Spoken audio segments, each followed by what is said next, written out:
Welcome to the Get Real Podcast, your high-octane boost of full-on reality therapy for personal, business, and investing success with your host, Ron Phillips, because somebody's got to tell it like it is. Hey, everybody. Welcome back to the Get Real Podcast. Ron Phillips here with Heather Marchant, and we've got another great show for you guys today. Yeah, I say that every pumped. week. I mean, Heather, do you think it's true? What? I'm not sure. Do we have a great really show good every one? week? I think we do. Well, when you come up with the ideas yourself and say, I think this is a great idea, then pretty sure all of our ideas are great I ideas. am a self-starter. There's no question about it. So I think all of my ideas are brilliant.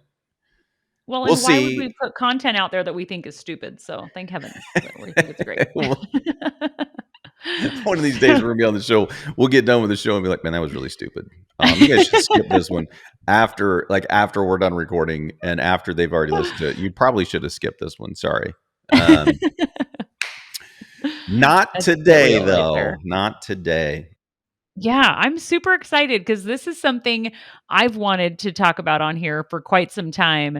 And it's difficult to do because you have to have time pass, right? So we want to do a case study on a deal. And when you do a case study on a deal, you have to have enough time pass where you can talk about it Where you can after the actually, fact. yeah, And there's the deal. And yeah, this one in particular, time passed very, very quickly. very quickly, which helps. So I want to. So let's let me set this up just a little bit because Go. I was on a panel of investors a little bit ago. I don't remember how long ago. And one of the questions from the audience was, how do you do creative deals? Because, you know, people teach how to do deals and, you know, the structure of the deal, whatever. And some people's brains work so literally that if it doesn't go like that, then it's just not a deal. There's nothing there. And that is so not true. I mean, there's so many ways that you can set up and structure a deal.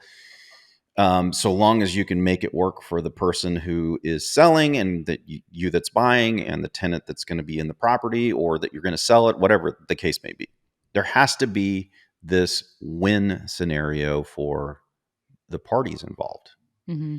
And I was just on a thread the other day on a wholesale group that I'm in. I don't even wholesale properties. I'm in this wholesale group. And this one person asked a question about something like this. She's like, man, I'm really struggling because I'm getting these leads, but I can't make these deals. And my comment was, there was all these tactical, super, really good comments tactically.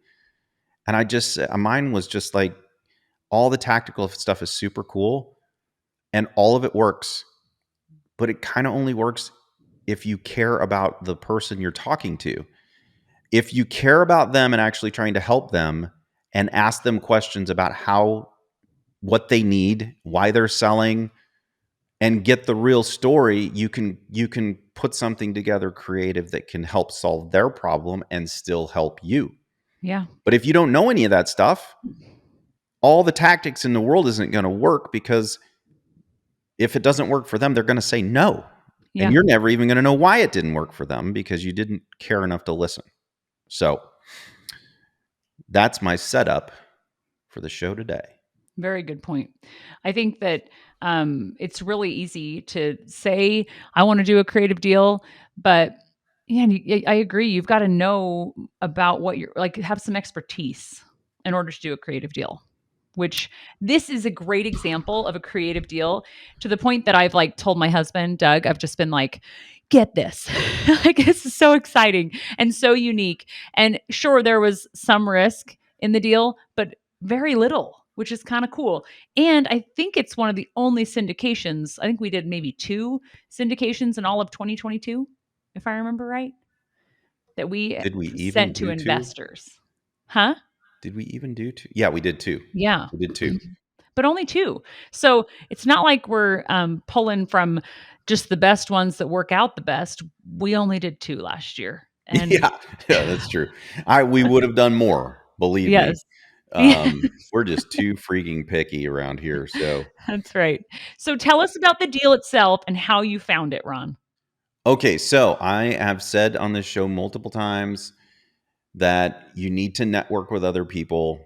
You never know when a deal is going to come through one of the people who is in your Network. And Mm-hmm. this one came from a really good friend of mine. We've done a lot of business over the years. We've been partners on multiple deals.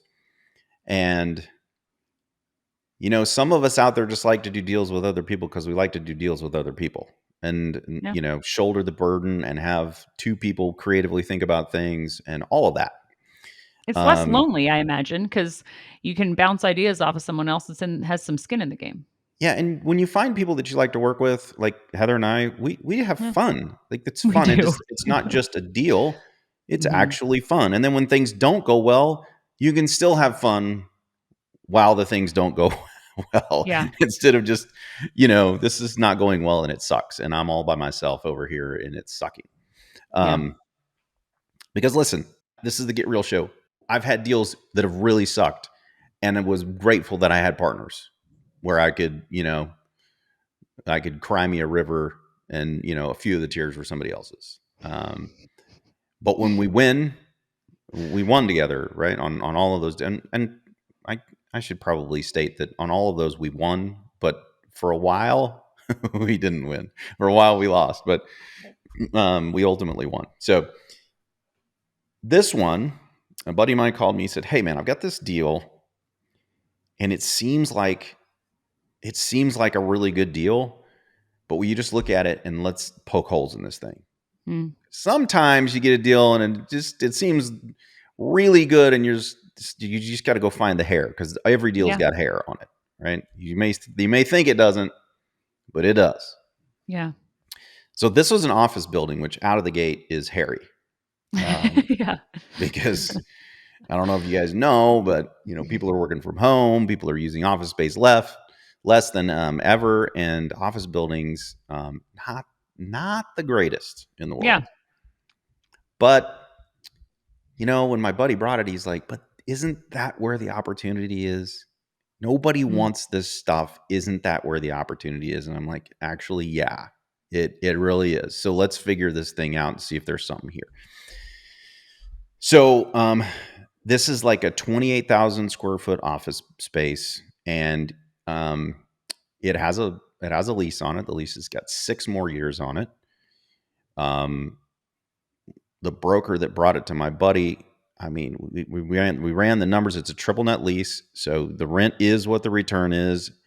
At the price we were paying, this thing was a 10% cap rate, like yeah, out of the let's pause gate. for just a minute because people may not know what triple net is. Explain triple net, or I can, yeah. Okay, that means that the tenant is responsible for paying everything: Yes. taxes, insurance, maintenance, you name it. They pay everything, So and it's as so the if they rent own that it. you get Yeah. is literally your net operating income. Okay. Keep Now, going. it's good that you asked that, because when we sent it over to the bank, the banker was like, "Yeah, but I need more financials." And I'm like, "No, you Hmm. don't. Here's the lease." Interesting. Huh. And the banker was like, "Yeah, but I'm not going to be able to get this through committee if there's no financials." And I said, Yeah. "This is a true triple net lease. Yeah. They pay all of these expenses. I'll give them to you, but it's irrelevant. They pay Yeah. them." And so when you're figuring out the cash flow numbers internally for the bank, like it was kind of Easiest weird that he's financials ever. never used, like, I mean, it's the rent payment is the NOI. Yeah. So it's super easy calculation. You can put it in your little computer the way that it is and overcomplicate it if you want, but that's the NOI, you Yeah. know?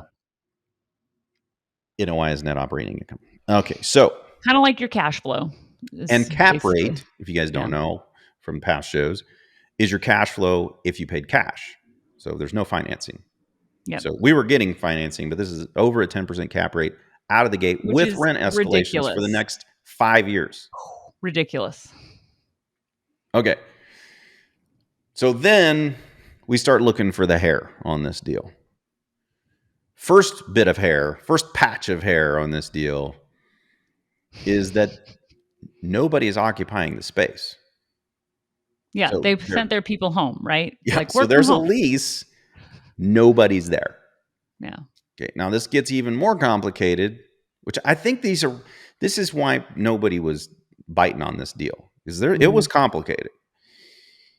Uh, the company that was in the office space had been purchased by a very large company and absorbed. Mhm. And when they did that, they no longer needed the space because they had internal staff that kind of took over everybody that was in that office, and they just basically shut that down. So now, if you think about that, now we have pretty good opportunity because so long as the leases are written right and all of the extensions and assignments are written correctly, now we have a big mothership on the hook for this tiny little lease. Pretty cool. Yeah. So we sent all of the leases. There were 6 lease extensions and 2 lease assignments.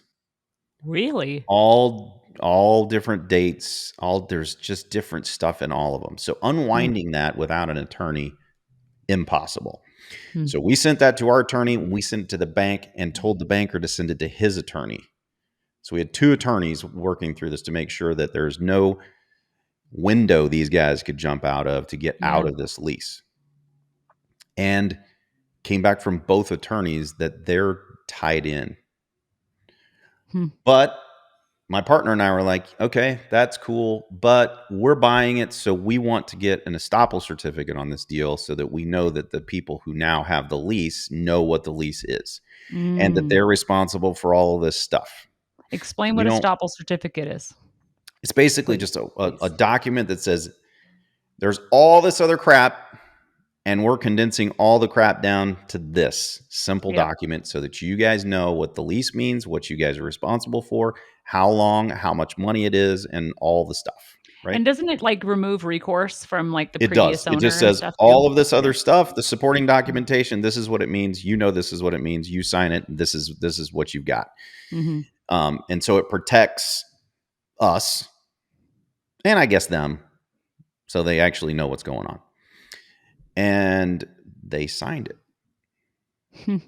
So now we've got a locked in, hard and fast lease with like a $350 million a year company. Yeah, that's what I was gonna say. You like did some homework on the company because they could Yeah. just file bankruptcy and you're like So we screwed. asked Yeah. for their financials and they sent the financials over. Very profitable business. And so I remember having a conversation with my partner and I was going, so why didn't the guy who is selling the building approach these people for a buyout? Because if it were me and I was in this company's position, I would want an early buyout. Like Yep. that's what we figured would happen. We figured that we would have to have them have some pain for like a year, and they needed to replace the parking lot, some other things, and clean the building up, replace the carpet, and do some other stuff into the building because they're responsible for it. Hmm. In addition, they have to keep all the utilities on. They have to maintain it. They have to send cleaners over every couple of weeks, and the building has to be as if people are in it for Hmm. 6 years. So can't tell me that after 6 months or a year, these guys aren't going to get sick of having this stupid thing hang out Yes. there. Yes. And my partner and I thought, well, they're probably going to come back and want a buyout at some point during the year. And that's pretty much what we told all the people who are in the syndication. We're probably going to be in this thing for a year. And, we're hoping to get a buyout. If we don't, it returns really well and we're going to do great on this property. Hmm. I mean, that's the part of the deal that I think was so unique, that there was strong performance, triple net lease, so no unexpected expenses or problems theoretically because you have a triple net lease. So Yep. it was like, well, they have to resurface the parking lot. I mean, all that stuff is kind of significant. Didn't you say HVAC needed a little bit of work too or Yep. something? Yeah. So Yep. so having that protection in there, having a healthy company that's paying the lease, it seemed like to me there wasn't a whole lot of scary downside on the deal. No, but you had to work through a lot of hair to be able to determine that. Yes. That's Yes. the thing, Yes. right? Is that first off, it's an office building that nobody really wants. And let's say Mhm. somebody did want it. Then you've got to get through all this hair and try Yeah. to figure out that there is something really here. And Mhm. then after that, you got to have something that you're going to do with it if they do get an early buyout. And you got to have some kind of upside there too, because there's not a whole lot of people renting Yeah. 28,000 square foot office space. Yeah. And you went Oh, on site. Like you went oh physically yeah. to the property Oh yeah. and you have experience and know what to look for, right? And all of that. So, like the fact that you were like, "Oh, this parking lot needs to be resurfaced, that's their responsibility." A lot of that stuff came from the on-site visit from what I remember. Absolutely. We had the building inspected, we had the roof inspected, all of the mechanicals inspected. Um, but here's the deal. So all of that is great. But I'm not sure that we really want to own an office space. Mhm. You know, we didn't know where the buyout was going to come in. We didn't really know we were even going to get one. We just thought we would. So there's still got to be some upside. This particular building was used for office space, but it is zoned light industrial. So it could be office space, could be flex space, could be small manufacturing, could What does be flex space mean? that you could have like some manufacturing in the back. You could just have, and Yeah. then a really nice office up front. You could use it for, kind of a mixed use type of a Yeah. thing. That's what I thought. I just yeah, okay. So there's all these different things that you could do with it other than just have bodies in there like a call center type of a thing, because there's just not as much of that. But we also knew that Ford was coming about 30 minutes down the road. They're building they're spending billions of dollars on the new Ford Lightning plant that they're putting in. And the people doing business with Ford are going to need to be close. So we figured maybe we could get somebody there in some kind of distribution role. And there's enough room on the property where we could put a couple of bays in so that they could have shipping and receiving if they needed to. There's a lot we could do with this Mm.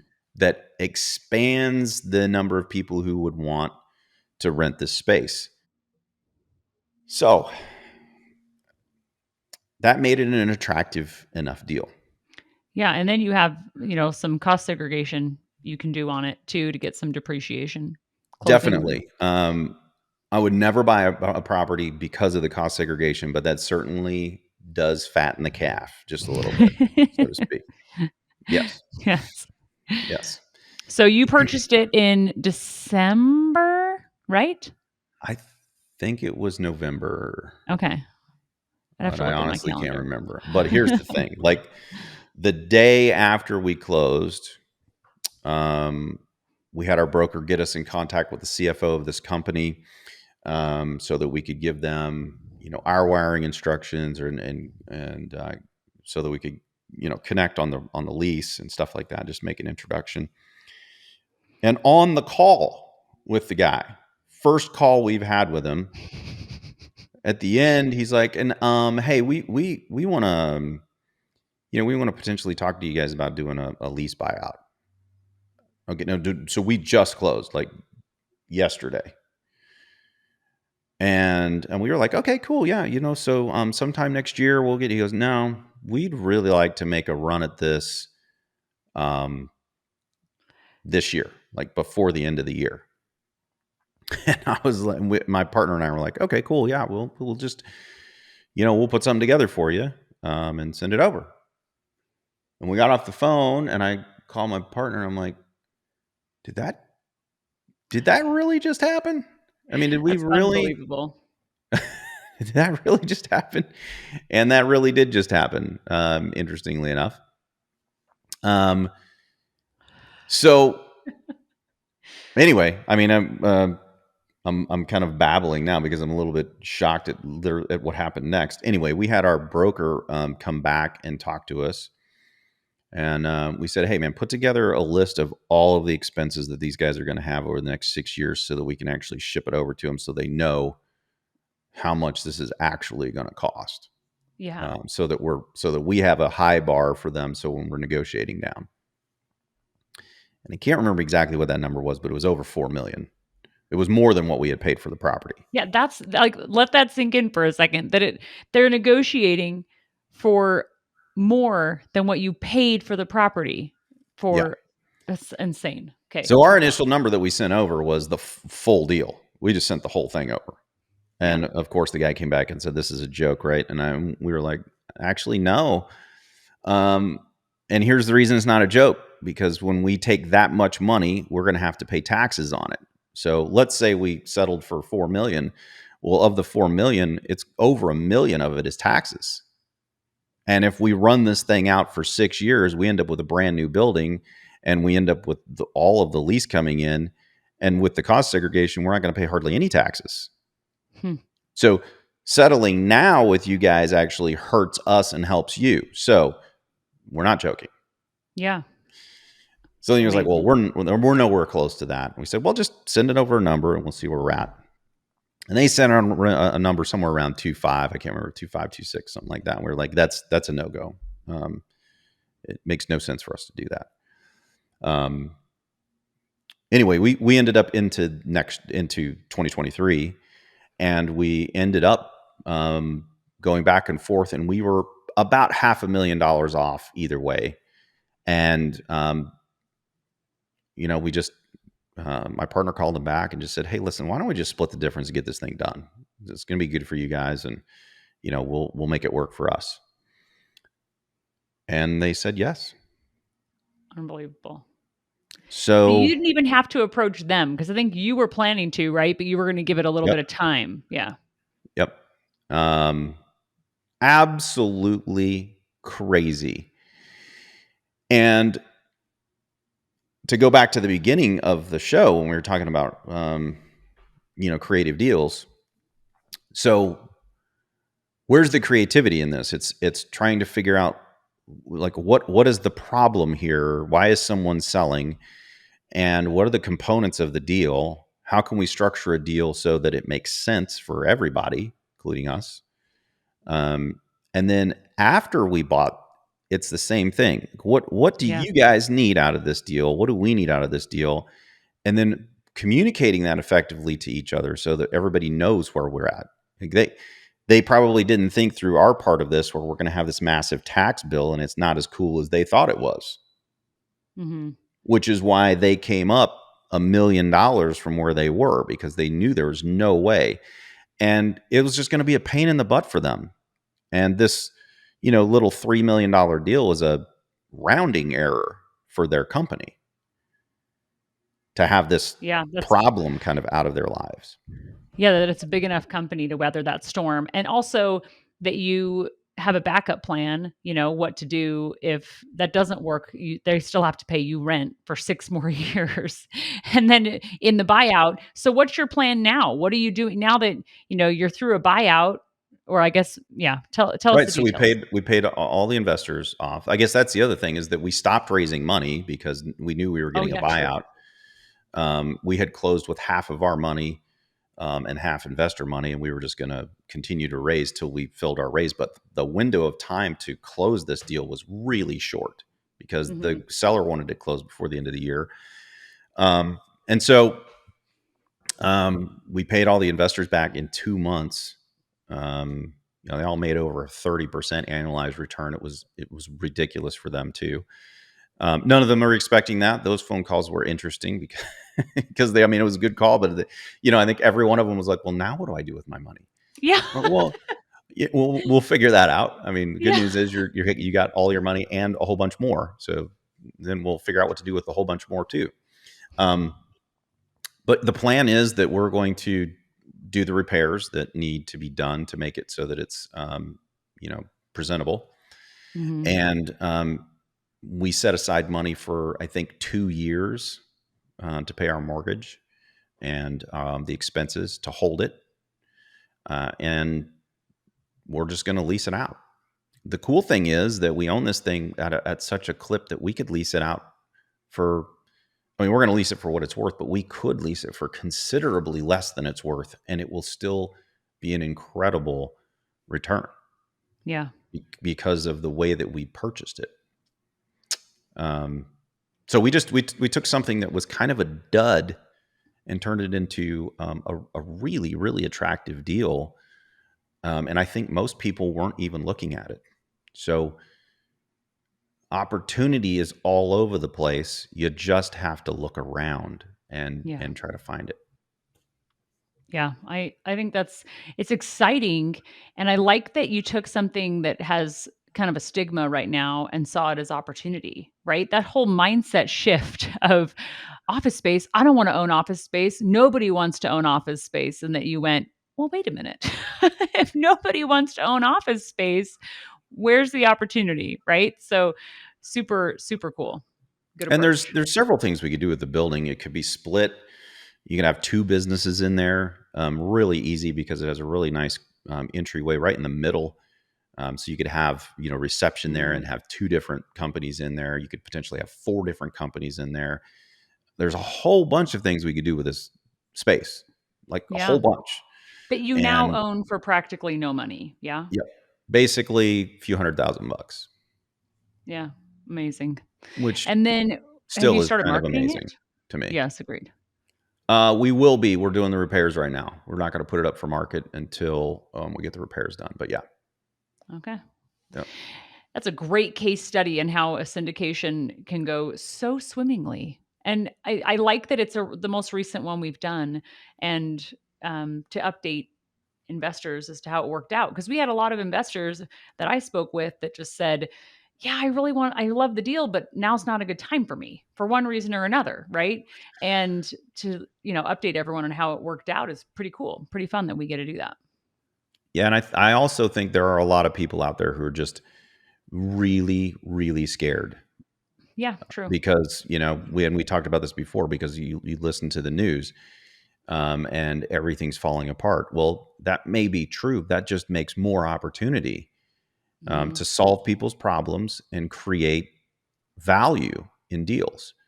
Yeah. And so you just have to be out there looking for them. You have to be sometimes looking for the dog that nobody else wants. And you Yeah. and I know, Heather, we bought a house in Utah like that. The seller was so difficult to work with that it got a reputation on the multiple listing service that no one would put in an offer on this house because the people were so difficult to work with. They've been through three buyers, I think. Hmm. I love stuff like that. Just give me the problem people, man. I'll take them because Yeah. we negotiated a sweet deal on that, and it took every ounce of patience that I had to actually get it closed. But we got such a great deal on that house.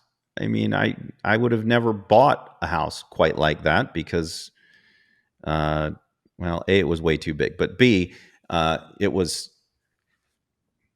kind of it should have been out of the price point we were looking at. Let's put it Hmm. that way. Yeah. And Good instead, point. it was in our price point because no one wanted to work with these people. So the problem properties, really, there's a lot of gold there if you look. Yeah, I love that. Very cool. So I think the what I hear in the lesson in this is number one, lessons, I guess, to think outside the box, be creative, um, and that there's still great deals in the market right now. I think a lot of people that I talk to have been asking me, and mostly uneducated friends and family, right? And I'm like, yeah, there's a lot of opportunity right now, even though a lot of people think, oh, I'm just going to wait, that there's opportunity. Sweet. Well, hopefully that helps people understand a little bit walking through that. If you guys have questions, reach out and we'll try to answer them on future podcasts. Like if there's gaps in here that you think that we didn't talk about that need to be discussed, then let us know and we'll put them in here. But until then, get out there, look for deals, and make something happen. This has been the Get Real Podcast. To subscribe and for more information, including a list of all episodes, go to getrealestatesuccess.com.